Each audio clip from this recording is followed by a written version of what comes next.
Good evening, everyone. I'm going to call to order the State of Rhode Island Coastal Resources Management Council's semi-monthly meeting to order. Today is Tuesday, February 10, 2026. I would ask that the record reflect the council members that are present this evening, and with that presence, we do have a quorum established, and also ask that the record reflect CRMC staff members that are here as well. First matter on the agenda will be approval of the minutes of the previous meeting, that being January 13, 2025. If the council members have had an opportunity to review that, I would ask for a motion as it relates to acceptance of those minutes, please. Motion to approve. The motion has been made, seconded. Any discussion? Hearing none, all in favor say aye. Aye. Anyone opposed? That motion carries. Subcommittee report, Director Willis. Thank you, Mr. Chair. The Rights of Way Subcommittee held a hearing earlier today where we had a presentation from staff on what I will characterize as potential low-hanging fruit. Staff and we had some partners with the University of Rhode Island, some interns over the past semester to come in and look through all of our historic rights of way records to find possibly those that were ready for a subcommittee recommendation one way or the other, but never made it out of the subcommittee, or made it out of the subcommittee, didn't make it to the full council, that could be determined by the full council to be public. So Leah made a presentation on two of what she felt were some of the more readily accessible ones that could become public rights of ways. So the subcommittee will be seeing those. You will be seeing those sooner than later. And what Leah left us with for the subcommittee was that there'll be more such presentations by staff to the subcommittee on some of those historic files that could become rights of ways. And that meeting was held earlier today. Any questions of Director Willis? Okay.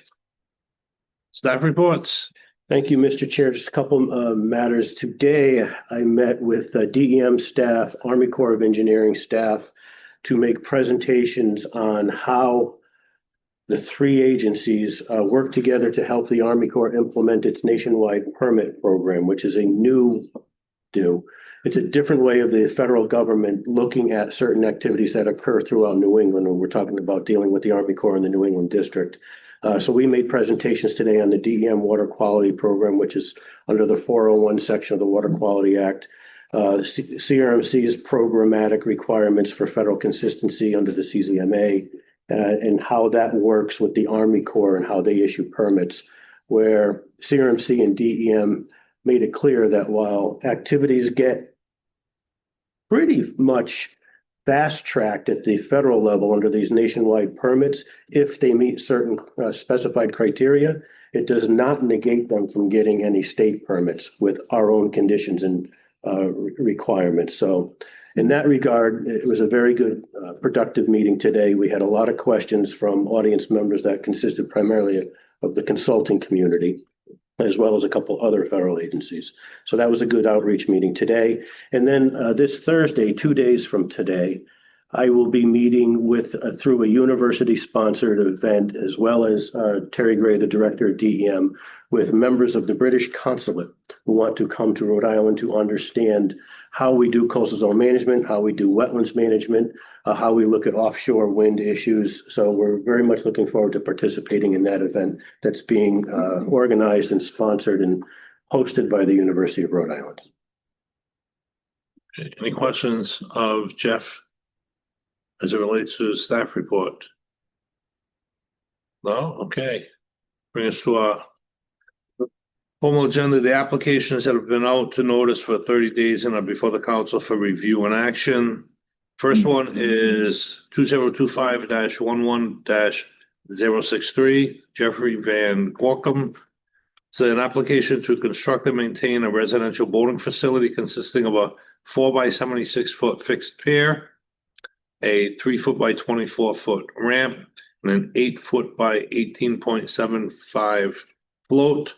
The facility shall extend 90 feet beyond mean low water at a depth of approximately 2 feet, requiring a 40-foot variance to section 1.3.1 D 11L.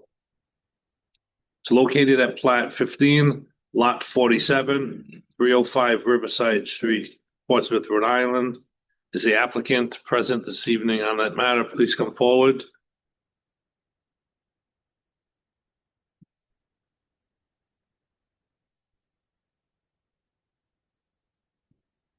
Okay, before you present, I would ask CRMC staff for their presentation. Amy, you have this, please? Thank you, Mr. Chair. As indicated, this application is for a residential boating facility located at 305 Riverside Street in Portsmouth. The water type is type 2, low intensity use. The area is in a Bluebell Cove. Coastal feature is a coastal bluff headland with a stone wall. Excuse me. The boating facility proposed will extend 90 feet beyond mean low water for an approximate total length of just under 110 feet. The very terminus of the facility will just meet 2 feet of water, excuse me.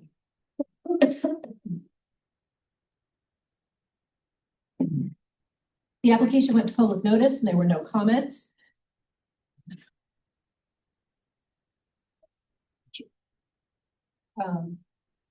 The dock is consistent with other docks in the area. The applicant would send in a variance request.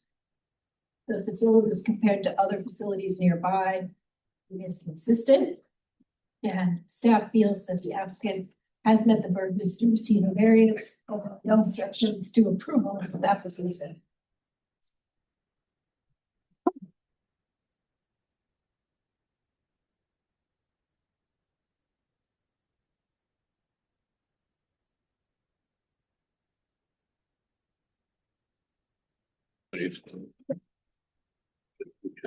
Yeah. 1 second.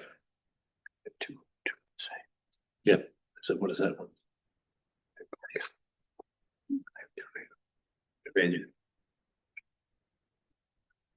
No, you don't want one as active too.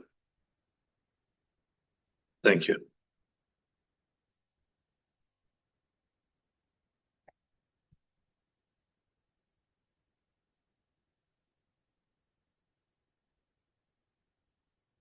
Were you done? All right. Yeah, I apologize for the coughing. Okay. Any questions of Amy from the council at this point? All right. Gentlemen, if you could identify yourself for the record, please. Todd Chaplin from Mount Hope Engineering. Jeffrey Bengal. Do you want to swear them in? Gentlemen, would you each please raise your right hand? Do you swear or affirm to tell the truth, the whole truth, and nothing but the truth? I do. Now, will each of you state and spell your names for the record? Todd Chaplin, TODD CHAPLIN.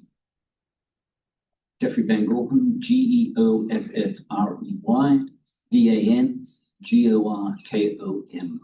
Thank you both. Thank you. You've heard Amy's presentation. Anything you wish to add at this point? I believe her presentation summarizes it quite well. It's a relatively straightforward residential boating facility in the area of Island Park, off the northern shore of Island Park in Bluebell Cove. We need to get the dock beyond the 50 feet normally allowed from mean low water in order to get out into a water depth that's at least 1.5 feet deep, mean low water. Therefore, we're asking this variance, and there are 3 other docks to the immediate west, and then another dock the immediate east that are all longer or of similar length. So we don't believe we're asking for something unreasonable here. But answer any other questions. Do the council members have any questions of the applicant? Oh. Is there anyone else present this evening that wishes to speak in favor of this application? Is there anyone present this evening that wishes to speak in opposition of this application?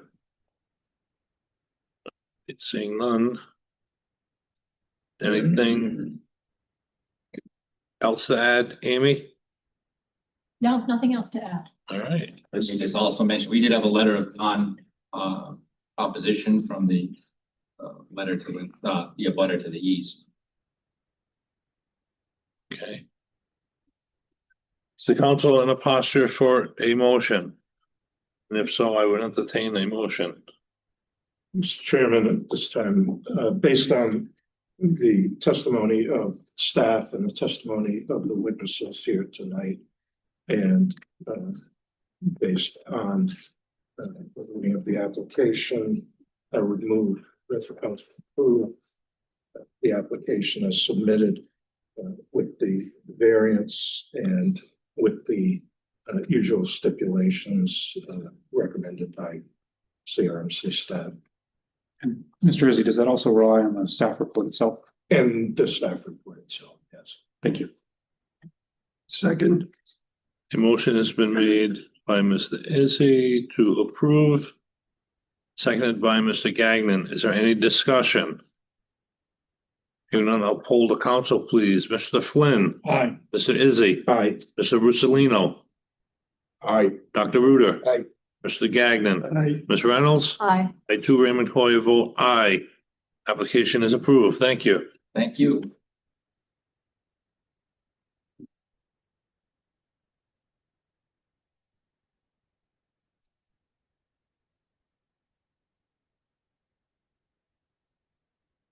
Next matter would be 2025-09-087 Rock Ridge Associates LLC.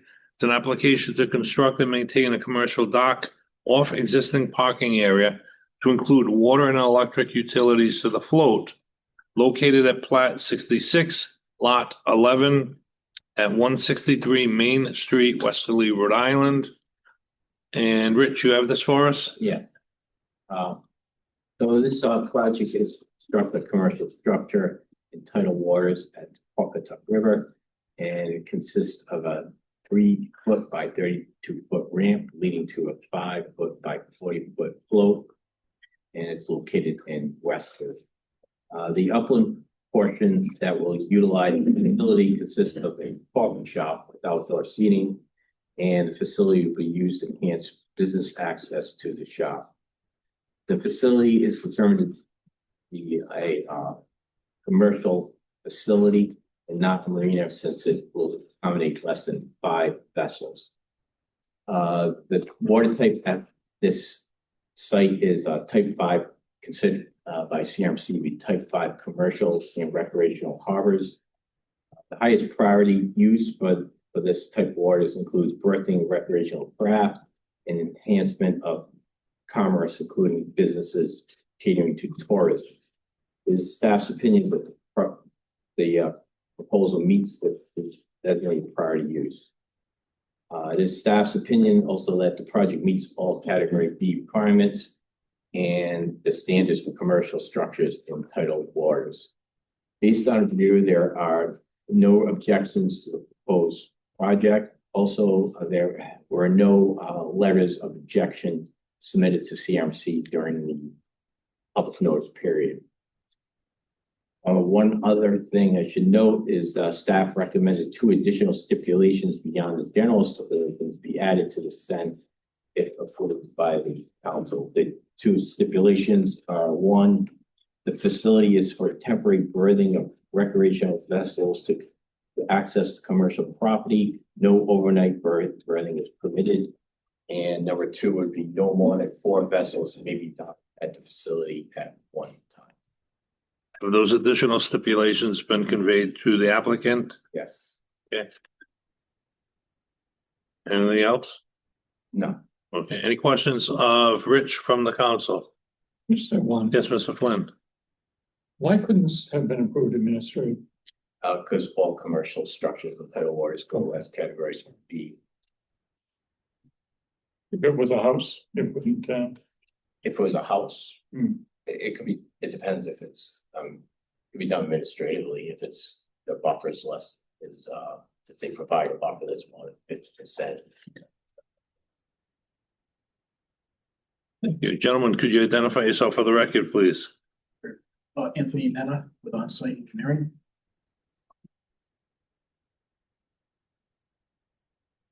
Frank Samuelson, applicant, RIDGE Associates. Do you swear them in, just in case it's questions? Gentlemen, will you each raise your right hand?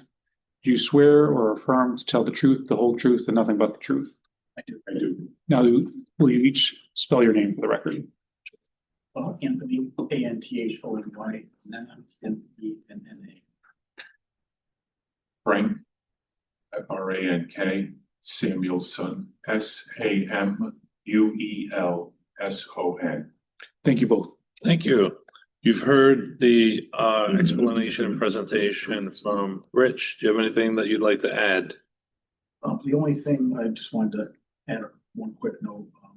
This part of Aqueduct River is highly commercialized from pretty much from the Westerly Aqueduct Bridge south to Market Street. And this would, like Rich said, would enhance recreation between the river and this property. Okay. Any questions of the council of Mr. Nena or Mr. Samuelson? No? Rich, anything to add in conclusion? I would just add, the staff had no objections to the project. Okay, is there anyone else present this evening that wishes to speak in favor of the application? Is there anyone present this evening that wishes to speak in opposition of this application? Let the record reflect, no one has indicated they wish to speak in favor or in opposition from the general public. With that, is the council in a posture for a motion? And if so, may we have one? Chairman, I'll make a motion based on the staff report and presentation and the testimony heard tonight that the council approve this application. Mr. Flynn. Sorry. Mr. Flynn, would that also include the two stipulations in addition to all the stipulations? Thank you, Mr. Flynn. Thank you. Is there a second? Second. Motion's been made by Mr. Flynn, seconded by Mr. Izzy. Any discussion amongst the council? Hearing none, I will poll the council. Mr. Flynn. Aye. Mr. Izzy. Aye. Mr. Russolino. Aye. Dr. Ruder. Aye. Mr. Gagnon. Aye. Ms. Reynolds. Aye. I too, Raymond Coy, vote aye. The application is approved. You're all set. Thank you. Thank you.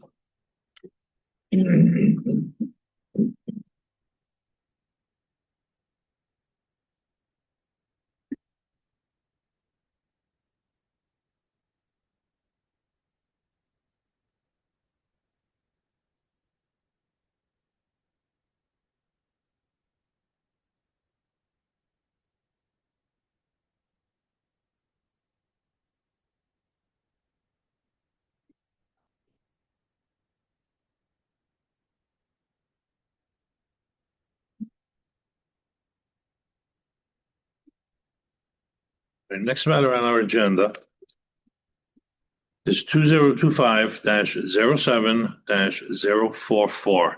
It's Timothy and Isabella Ehrlich. It's an application to construct and maintain a residential boating facility consisting of a 74.5-foot fixed pier, 16-foot aluminum gangway with a 72-square-foot float. The total length of the facility is 96 feet, and it terminates at 40 feet from mean low water, achieving a water depth of approximately 2.5 feet below mean low water. Discussion and action of the application, including whether the matter is a contested case, possibly referring the matter to a hearing officer. Located at Plat 8, Lot 67, 10 Minnesota Road, Little Compton, Rhode Island. Attorney John Longo is handling this one for us this evening, correct? Yes, Mr. Chair, our firm's going to be recusing tonight. Our firm represents the town of Little Compton. We recused on the municipal level and we're recusing on the state level. Okay, thank you, Attorney Hartman. So Attorney Longo, I would ask if you could just give a explanation to the council as to the posture of this matter here before us this evening and the intent of the hearing. Okay, so the applicants have applied for a dock.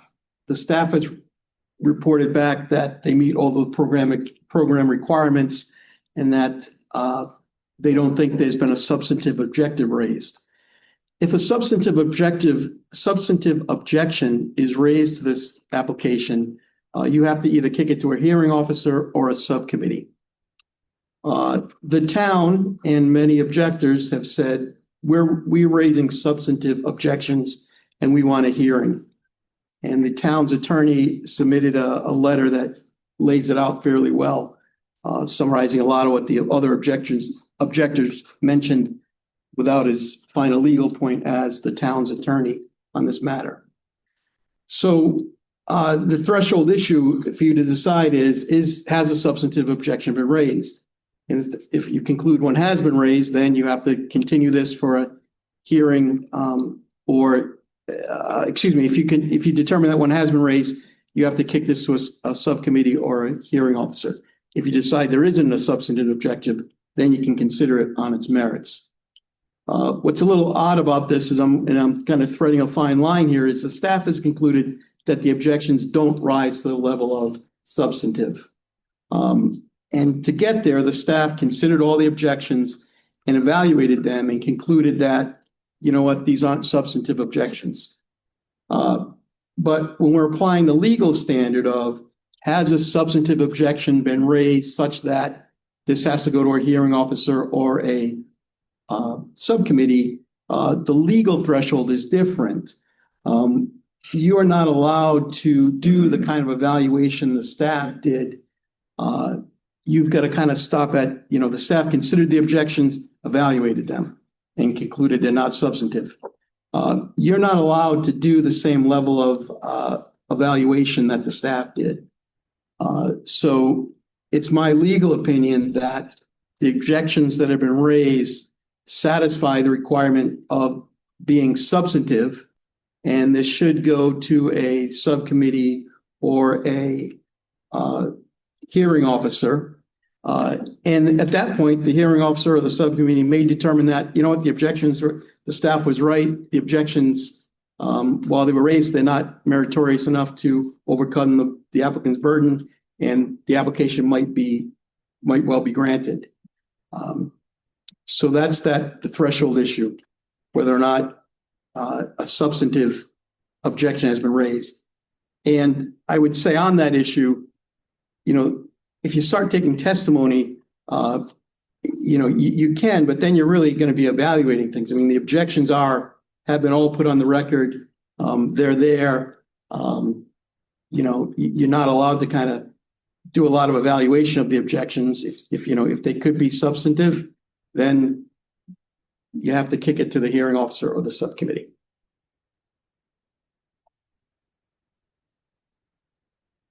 So Questions? Yeah.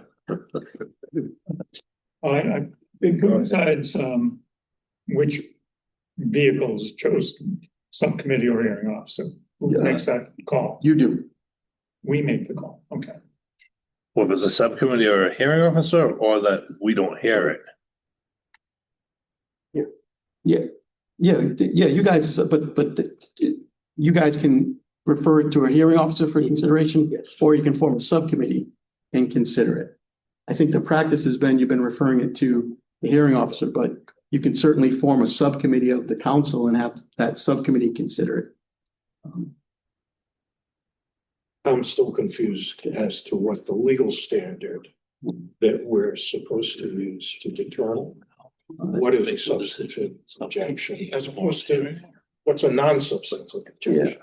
So if we can't evaluate the facts. So I would say it's similar to a motion for summary judgment, where if someone's raised and said, hey, like for instance, the town says this is going to interfere with other recreation uses and may damage town property, and the applicant says no, it won't, and we've provided lateral access to address that, and there won't be use conflicts.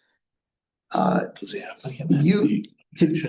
got to make a factual determination to conclude that, whether it does or it doesn't. And the threshold for has a substantive objection been raised is, well, they allege it, you know, and it's not outside the realm of possibilities. For instance, if the objector said, you know, the sky is orange, or, you know, the sky is orange, something that was just completely ridiculous, you could say, well, just because you say it doesn't make it true, because clearly the sky isn't orange. And you could kind of make that kind of factual determination, the sky isn't orange. But once they get into more substantive things that are more debatable, like with public access, conflicting uses, that you have to kick to the hearing officer or subcommittee. Well, is it a determination of materiality? Is that what we're looking for? I mean, it is, you know, something of substance. Or do we just, you know, if they check the right boxes, then it's out of our hands? So I hesitate to say that, especially in an open meeting like this. And I know that I am the conflict counsel, so I'm sitting on this application, and there may be other applications, and there have been other applications come before you on this issue. So I would defer to Tony DeSisto on that broader discussion of just how low the bar is set for these objections to be considered substantive. And I would say, in my legal opinion, that wherever that bar is, it's been met in this case, such that they've raised a substantive objection that should be then decided. The merits of the objection should be decided by a hearing officer or subcommittee. So staff says no, you're saying it does, you're a legal counsel. Yeah. So again, what the staff did, the staff considered them and evaluated them and concluded they're not substantive. I'm saying that as your legal counsel, I'm questioning you. You can't go as far as evaluating as the staff did. You have to kind of stop at considering, they've raised, if this objection is true, could this objection be true? And if it is it substantive? And for instance, you know, could it be true that there's going to be use conflicts? Well, if there could be use conflicts, that's a substantive objection that's going to be decided by a subcommittee or a hearing officer. Isn't there always a possibility that there are going to be use conflicts or disturbances of submerged aquatic vegetation, or, you know, any of the other myriad factors that we have to evaluate? I mean, just the possibility that can occur is a really low standard. Yes. Before it gets out of the council's hands and into a subcommittee or the hearing officer's hands. I mean, we always rely on staff's evaluations, and I'm not sure why we wouldn't rely on the staff's evaluation in this instance. I mean, there has to be some weighing of the evidence. The professional staff has done that. I don't have a problem relying on it. Anybody else? Just me. So I'm not saying I wouldn't have come to the same conclusions as the staff if I had evaluated the objections. But it's just that somewhere between considering and evaluating is that line that if it's crossed, that then it's supposed to be determined by the hearing officer or the subcommittee. So I don't mean to, you know, I don't mean to contradict the conclusions of the staff or question their conclusions, but I think that when they went past the considering and started evaluating them is where they've evaluated them and concluded something, and that evaluation should be done by the hearing officer or the subcommittee. And I agree that that's not tonight, but that's how that affects you guys going forward with your other applicants is certainly worthy of consideration, because artful objectors could conceivably game the system to delay things. Yes, Mr. Flynn. Are we dealing with this question tonight because the attorney for the town has brought it up? He's brought up the fact that I believe it's that there is the potential of substantive objection where we don't normally get that sort of is that Yes, agree with that? this attorney We could has, get that for a lot of applications if people were bring that up as I mean, we would never be able to look at applications without going to a hearing officer or subcommittee. I would say this, Up. the town has, through their attorney, has done a good job teeing this up as a substantive, and framing these as substantive objections, more so than a lot of just emails from neighbors don't. And would you have any idea, as I'm considering the burden on the applicant? This will add a year, potentially? I don't think it would add that 6 long, months. but I think he'd lose the summer season for sure, because we would be referred to the hearing officer. The hearing officer would schedule a meeting of the council of the attorneys. He'd then have his practice has been to then have the parties agree on an agreed statement of fact and then schedule it for a hearing. So it would be. We had another matter and not too far away from this, referred to a hearing officer involving aquaculture. Over a year ago, I'm assuming, maybe 2 years ago, and we still don't have a report on that one. It is a burden on the applicant. It is, and it's a burden and a delay. And a delay. Yeah, well, that's a burden. Mr. Chair, may I help or try to assist in this process, Well, if you're ready? I'm not sure if we're ready yet. Hold it. Any other questions of the council of John?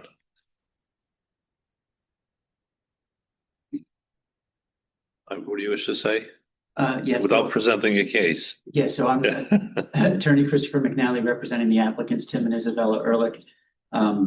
We would be willing to go for a subcommittee on this because under the precedent set by Dumpling, the question of it being substantive or needing to go before a hearing officer or the subcommittee the bar has been set exceptionally low in that decision by Dumpling. Or in Dumplings by Judge Lanphier. So our position would be that in order to get to the merits of this case, we would be willing to not hear it on the merits tonight, but rather request a hearing before a subcommittee of CRMC, which promotes judicial economy, efficiency, and a lot less time than the hearing officer, so that we can get to the merits of the case.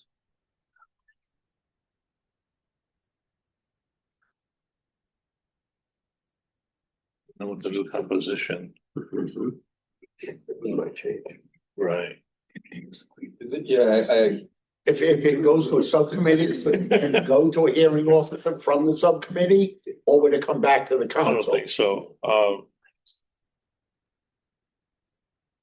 I'm not voting and I haven't heard from my staff yet, but if I was going one way, I'd be leaning towards the hearing officer. We have one in place who can schedule it. Form a subcommittee, we need to find the availability of subcommittee members. And I don't know, do we consider this? But I mean, the law says March 1st, there's a possibility of a new composition of the council, so.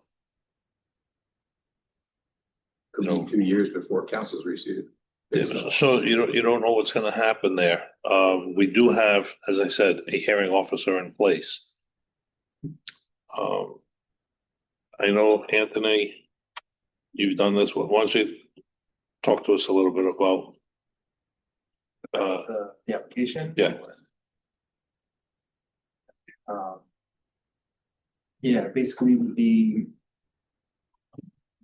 objections that were received from like the public, the Sakana Yacht Club, the kind of little company, all cited the storm tools risk assessment data, the presence of SAP, drilling for piles, rental nature of the property, safety concerns of the use of the dock and congestion in harbor, compelling need for private dock, impact of public trust uses, lateral access, and potential issues with harbor master authorities overlapping with private riparian rights claims. Those objections were forwarded and requests for additional information to the applicant to address lateral access. The applicant submitted updated plans with walkover stairs for the lateral access. And we did not do an extra public notice for that because we decided it wasn't necessary. And then with our standards in the Red Book, section 1.1.6G of substantive objections. They have to meet one of the four criteria outlined in that section. Either loss of property, proposal, the proposal does not meet the policies, prerequisites, or standards, significant environmental impact, or does not meet state or municipal plans, ordinances, or regulations. Right, and our findings of those criteria in regards to loss of property, none of the objectors suffer a threat of direct loss of property as a result of this proposal. Whether it meets the prerequisite standards, the proposal meets all requirements for a residential boating facility. Significant environmental impact, while objections have stated concern over impacts to SAB, concern with pile driving associated with construction. Standard for this is the proposal will result in significant adverse environmental impacts, but dock construction is a recognized temporary impact. And there is no SAB in the surrounding area. And whether it meets municipal, state ordinances or regulations, the town has stated that the proposal does not meet the harbor management plan, but we as staff believe it does. We reviewed the harbor management plan, one that was dated 2010 on the town website. And the quote from that harbor management plan states, dock moorings, commercial and recreational boating, water-oriented business, the yacht club, point club, a public boating launch ramp, a state-protected tidal wetland, an undeveloped barrier beach, sea cliff, clean waters, swimming, fishing, shell fishing, and a variety of permanent and seasonal residences. The harbor management plan has been developed to support and preserve all of the above while establishing procedures that will ensure safety and compliance with all town, state, and federal regulations. And it's our opinion that the facility meets all state regulations and is consistent with the HMP. So therefore, with all those criteria, we believe that neither of those have been met with substantive objection in accordance with section 1.1.6G. Any questions of Anthony So from the council? so you mentioned that it does not interfere with SAV, but It's not. so wouldn't I know there were so many letters, I'm sorry, I can't say exactly which one. It seemed like there was a couple that may have stated that that interfered with SAV, so. There was a couple, yeah. Yeah, so I again, already, I think that we, Right. yeah, I trust your opinion on that. Right, there was a lot of SAB that, in the past, there was multiple surveys done, that's on the Rhode Island DEM Marine Fisheries map, the website.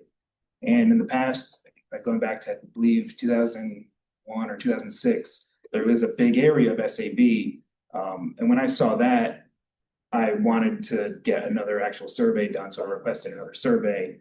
And when they gave back that survey, there was no SAB in that area. And the later years of the SAB survey on those maps also showed it. So there was really just an abundance of caution to get them to do the extra SAB survey, and there was none within the area. Okay, even though the letters state there are. Correct.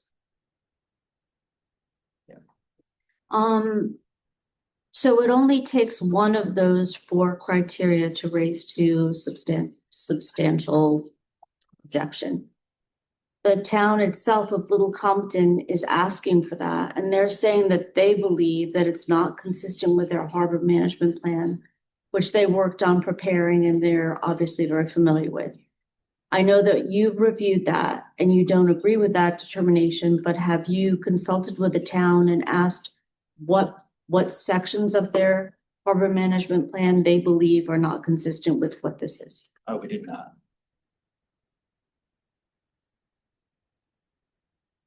In my opinion, that lends a lot of credibility to their request. Yeah, the harbor management plan that we could find was dated 2010 and seems to be very out of date. I'm not sure if they have an updated one, but we didn't have access to an updated one.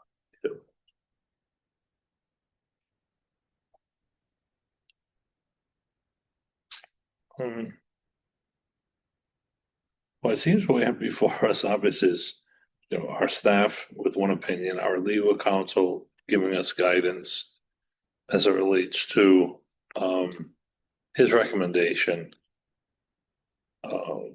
We have a history of these type of cases in the past, holding them ourselves, appeals, legal decisions, recommending that maybe we should have done it with a hearing officer. So we get a lot on the table in front of us. Again, as I said, I'm inclined to send it to a hearing officer. It's not that I don't want to allow people to testify this evening, but if that's the proper forum, then that's where it should go. I think I have enough before me with my review of the file, the presentation from Anthony and John here for a decision. But I don't know if, I'll open up to the council members what your posture, what your pleasure is as it relates to the matter. Mr. Chair.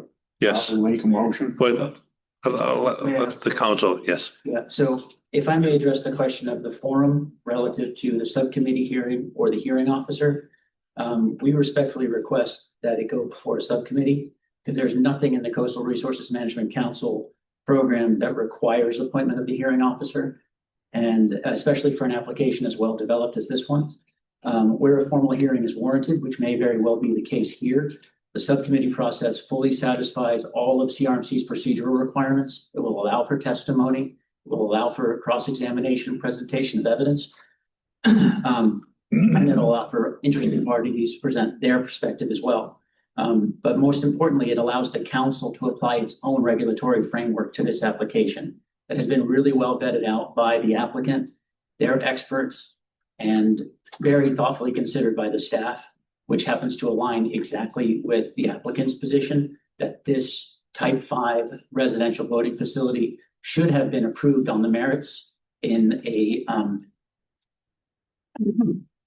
sorry, blanking on the word, you used it earlier. Administratively, thank you, Mr. Flynn.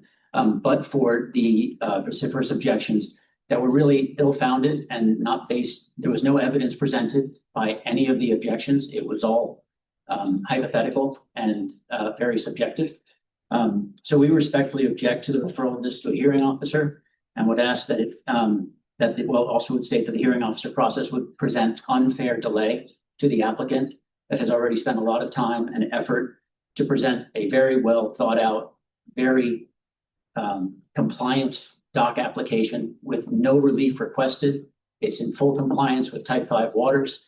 There's no zoning relief requested. There's no reason for this to be considered as a heavily contested or adversarial type of application, and really should have been approved administratively as stated by staff, but for the objections.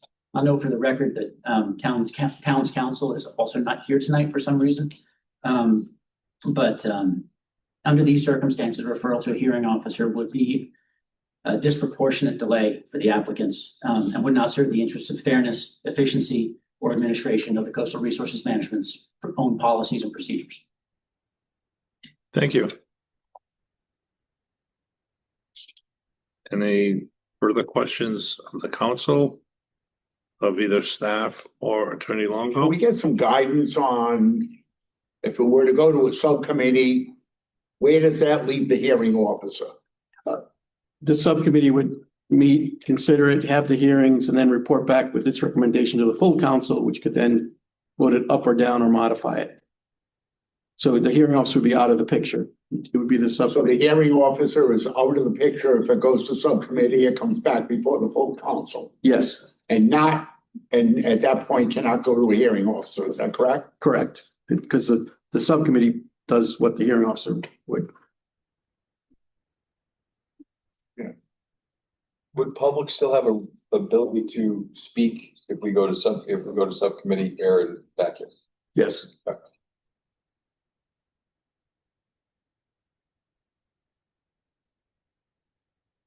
Can we get some legal guidance on your opinion on subcommittee versus hearing officer on this matter?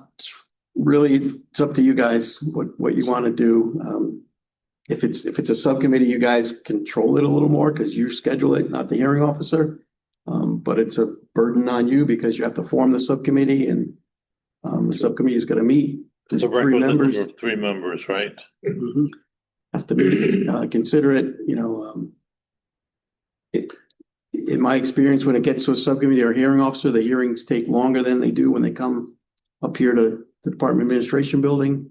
So it would probably be a lengthier process than the typical doc application that's heard by the council. If I may, Mr. Chair, I think Sure. you mentioned it earlier. There's also the issue of March 1st that the governor has to assign a new council. Whether or not he meets that date or he starts to replace some of you, what are the implications of having a subcommittee set up before that and then having the governor start replacing council members? We have a hearing officer in place at the staff level that will be there no matter what beyond March 1st.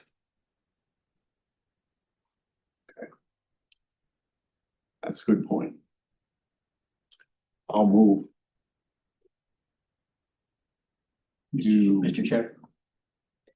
Recommend that we refer the matter to a hearing officer. Yeah, he's making a motion. Please restate it. Motion to refer the matter to a hearing officer. Mr. Russolino has made a motion to refer the matter for a hearing before a hearing officer. Is there a second?